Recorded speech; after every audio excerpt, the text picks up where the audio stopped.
신앙 고백 드리겠습니다.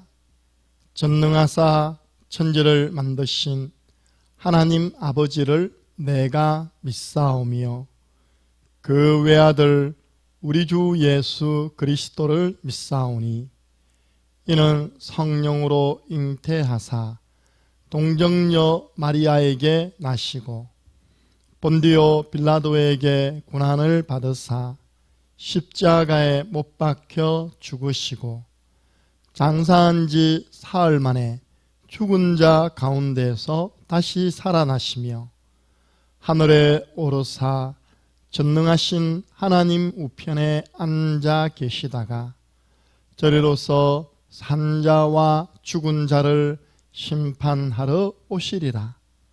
성령을 믿사오며 거룩한 공예와 성도가 서로 교통하는 것과 죄를 사하여 주시는 것과 몸이 다시 사는 것과 영원히 사는 것을 믿사옵나이다.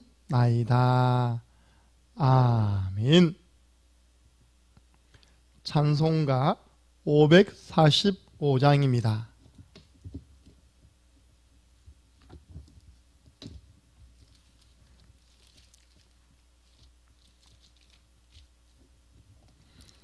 이 눈에 아무 증거 아니 베어도 믿음만을 가지고서 늘 걸으며 이 귀에 아무 소리 아니 들려도 하나님의 약속 위에 서리라.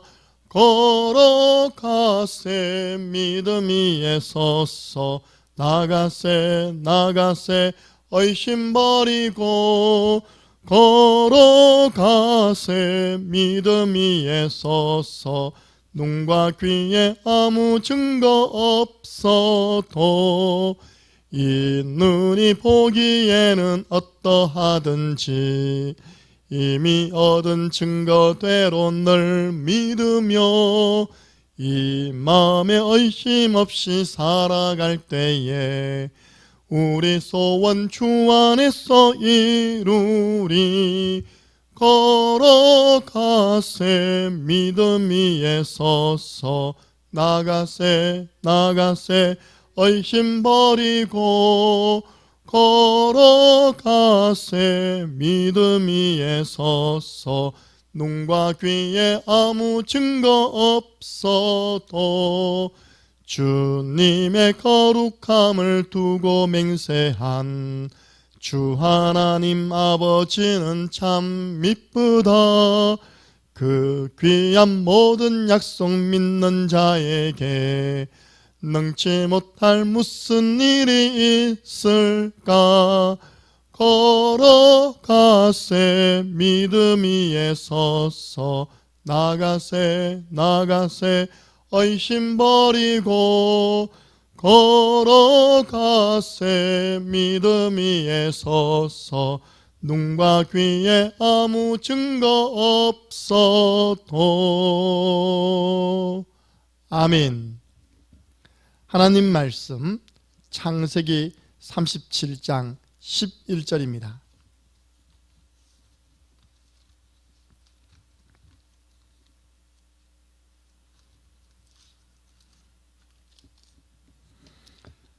함께 읽겠습니다.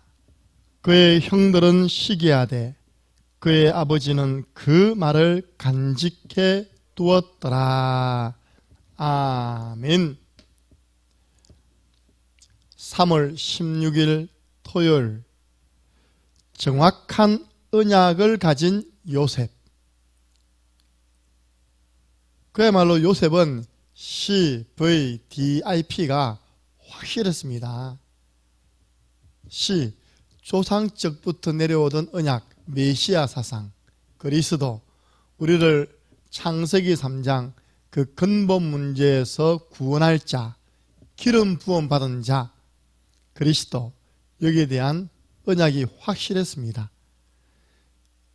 꿈을 꾸는데 하나님이 민족 살릴 것과 세계 살릴 꿈을 볕단과 하늘의 해와 달 별들을 통하여 알게 해 주었습니다. 이게 뭐냐? 세계 복음화. 전 세계에 그리스도를 전파하는 것.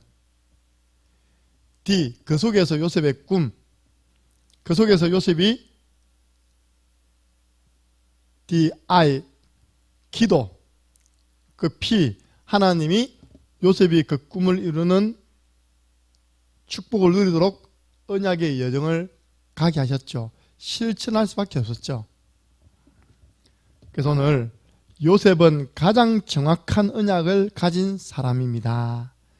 창세기 3장 37장 11절에 아버지 야곱이 요셉의 말을 마음에 간직했다고 말씀하고 있습니다.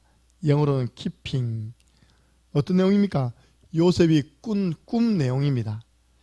요셉의 여정을 살펴보고 렘넌트가 꼭 붙잡아야 할 것이 있습니다. 첫 번째입니다. 요셉은 가정 환경이 매우 좋지 않았습니다. 이 가정 환경이 안 좋으면 다 무너져야 됩니까? 아니잖아요. 뛰어난 인물 가운데 가정 환경이 좋지 않았는데도요, 자신의 노력과 또 주위 사람의 도움으로 시대를 대표하는 사람이 된 사람이 많이 있습니다. 요셉은 어릴 때 어머니가 자기 동생을 낳다가 죽어버렸죠. 그러니까 계모 3명 밑에서 배다른 형제, 형님 10명을 섬기면서 살았던 것입니다. 많은 어려움이 있었겠죠. 문제를 정확하게 보고 답을 찾았습니다. 그 가정 환경 속에서 대화해 줄 사람이 없으니까 하나님과 대화하는 시간을 많이 가진 거예요. 그러다가 그 꿈을 꾸게 된 겁니다. 또한 노예로 가게 되었을 때 마찬가지였습니다. 그 요셉이 꿈을 형님들한테 이야기한 형님들은 그를 시기했잖아요. 들에 있을 때 아버지의 심부름을 갔더니 형님들이 꿈꾸는 자가 오는도다. 어떻게 해버리지? 결국은 돈을 받고 이스마엘 상인에게 팔아 애굽으로 들어가게 됩니다. 이것이 애굽 복음화를 하기 위해 최고로 준비된 하나님이 준비하신 기름을 알고 낙심하거나 낙망하거나 좌절하거나 인생 포기하지 않았습니다. 아, 이 길이 지금 하나님이 내게 주신 그 언약을 이루시는 그 과정이구나. 요셉은 속지 않고 노예 생활을 최선을 다한 겁니다. 보디발 집에서. 그 보디발이 딱 보니까 여호와께서 요셉과 함께 하시는 거예요. 모든 가정의 일을 요셉에게 다 맡겨버립니다. 가정 총리. 이때부터 여호와께서 요셉을 위하여 보디발의 집과 그 밭에 있는 채소에게도 복을 내리신 겁니다. 한마디로 요셉은 실물 경제를 보디발 집 노예 생활하면서 총리 생활하면서 다 익힌 겁니다. 물가가 뭔지 다 알았어요. 렘넌트에게는 중요한 것이 남아있기 때문에 절대 그런 환경들 때문에 속지 말아야 됩니다. 내가 지금 노예되었다? 내가 좀 실패했다? 실패 아닙니다. 두 번째입니다. 억울하게 누명 뒤집어 쓰고 이제 감옥 가게 되었어요. 일을 너무 잘하니까 총리가 되는데 남편이 출장 간 사이에 그 보디발의 처 요셉을 유혹했잖아요. 그 유혹에 걸려들지 않았다고 누명을 뒤집어 씌워가지고 간통죄로 강간, 자기가 이 억지로 나를 범하려고 했다, 이 옷이 증거다 해가지고요, 완전 진짜 말로 세상 말로 빼도 박도 못하고 감옥에 들어가게 된 겁니다. 그 감옥이 어떤 감옥입니까? 정치인을 가두는 감옥. 거기서 많은 정치범들을 만나면서 애굽 나라의 정치 상황과 전 세계 정세를 다 공부하게 된 거죠. 렘넌트는 막막한 일이 생겼을 때 착각하기 쉽습니다. 얼마나 막막합니까? 그러나 그곳에도 하나님이 함께 하십니다.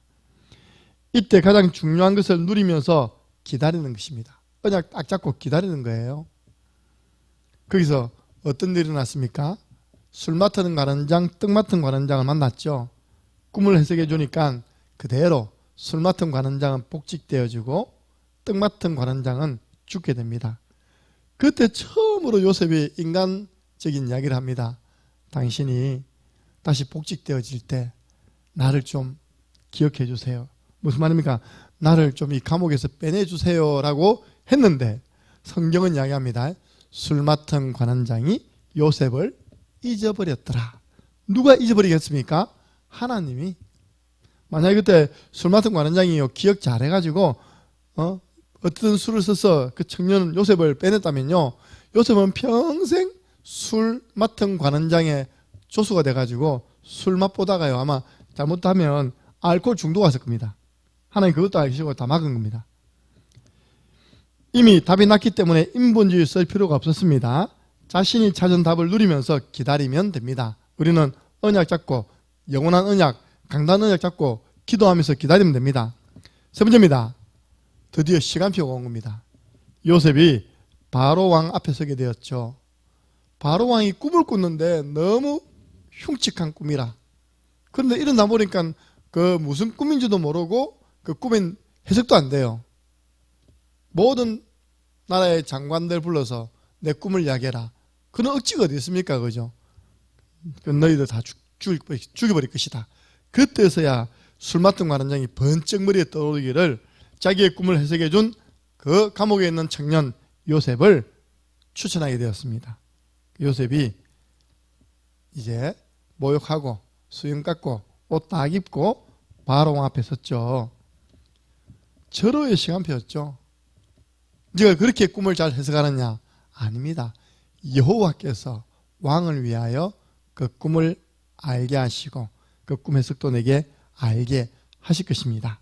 그러면서요, 왕이 꾼 꿈에 대해서 이야기하고 거기에 대한 경제 정책을 발표합니다. 앞으로 7년은 엄청난 풍년이 올 겁니다. 그런데 그 이후에 또 7년은 그 풍년을 삼킬 만한 흉년이 올 것입니다. 그래서 풍년 때 나라의 모든 빈털을 창고를 만들어서 그 양식을 저장해 두었다가 흉년 때 그것을 조금씩 먹으면서 견뎌내야 됩니다. 세상에 그 사실을요, 전 세계에 올 기근을 애굽 나라 요셉만 알고 있었던 거죠. 요셉을 통하여 애굽만 알고 있었죠. 그러니까 전 세계 쌀쌀로 다 오는 겁니다. 심지어 거기는요, 자기를 팔아먹었던 형들도 찾아오는 겁니다. 왜? 다 굶어 죽게 됐으니까. 이 말을 들었던 바로가 뭐라 했습니까? 이와 같이 하나님의 영에 감동된 자를 우리가 어디서 구할 수 있겠느냐, 찾을 수 있겠느냐? 너 오늘부터 애굽 나라의 국무총리 해버려라. 내가 너보다 높은 것은 자리밖에 없다.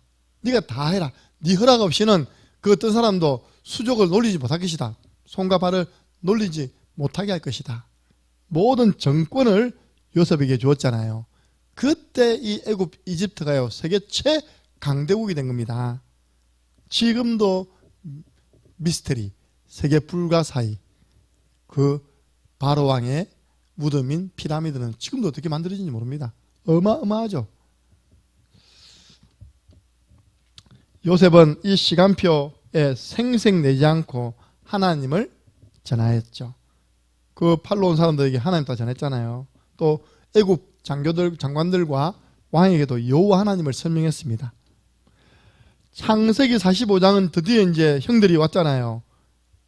요셉이 총리가 되어 형들을 만났는데 형들은 상상이 안 되죠. 알아보지 못했지만 요셉은 알아봤어요. 나중에 요셉이 겸손하고 담대하게 말하잖아요. 형님들 나를 팔았으므로 한탄하지 말고 슬퍼하지 말라고. 형님들은 나를 이곳에 팔았지만 하나님은 그것을 선으로 바꾸어서 우리 가족과 또 많은 사람의 생명을 살리게 했습니다. 형님들이 판 것이 아니라 하나님이 먼저 나를 이곳에 보내었습니다. 요셉은 형님들에게 복수하지 않았습니다. 나중에 그 형들과 그들의 자녀까지도 다 먹이 살렸어요. 그러니까 보세요. 딱 준비됐잖아요. 복음이 딱 준비되고 삶의 이유 세계복음화 확정되어지고 하나님 그런 요셉을 이끌어 가십니다. 노예 생활을 통하여 경제를 알게 하시고 감옥 생활을 통해서 정치를 알게 하시고 총리를 통해서 전 세계를 복음으로 정복하는 응답을 받게 한 거죠. 마지막 그 형제들까지도 가족들까지도. 그 요셉 때문에 안 굶어 죽고 70명의 가족이 고센 땅에서 교포로 이민을 오게 됩니다. 이것이 렘넌트 요셉이 가는 길이었습니다. 우리 그래서 인생을 지금만 바라보면 안 되고 과거, 현재, 미래 다 바라봐야 됩니다. 렘넌트는 어떤 일을 만났을 때 당황하지도 말고 낙심하지도 말고, 성도님도 마찬가지입니다. 성도님들도 어떤 일을 맞지 않았을 때, 질병에 걸렸을 때, 또는 금전적인 손해가 왔을 때도 당황하지 말고 낙심하지 말고 교만하지 말아야 됩니다. 가정 환경을 핑계대지 말아야 됩니다. 모든 것은 렘넌트가 큰 인물이 되었을 때 다 그것은 발판이 되기 때문입니다. 그래서 우리는 딱 요셉의 삶을 통해서 사도 바울이 한 구절 남겼어요. 로마서 8장 28절. 우리가 알거니와 하나님을 사랑하는 자 곧 그 뜻대로 부르심을 입은 자들에게는 모든 것이 합력하여 선을 이루느니라. 하나님이 이루실 선을 기대하며, 또 오늘도 승리하는 하루 되기를 예수 그리스도 이름으로 축복합니다. 우리 주 예수 그리스도네와 하나님 아버지 그 크신 사랑하심과 성령님의 역사교통 충만하신 은혜가 정확한 언약을 붙잡고 삶의 이유를 아는 자에게 하나님이 주시는 말씀 성취의 응답, 언약의 여정의 축복을 깨닫고 하나님 앞에 감사드리기를 소원하는 모든 믿음의 사람들 머리 위에 지금으로부터 영원토록 항상 함께 있을지어다. 아멘.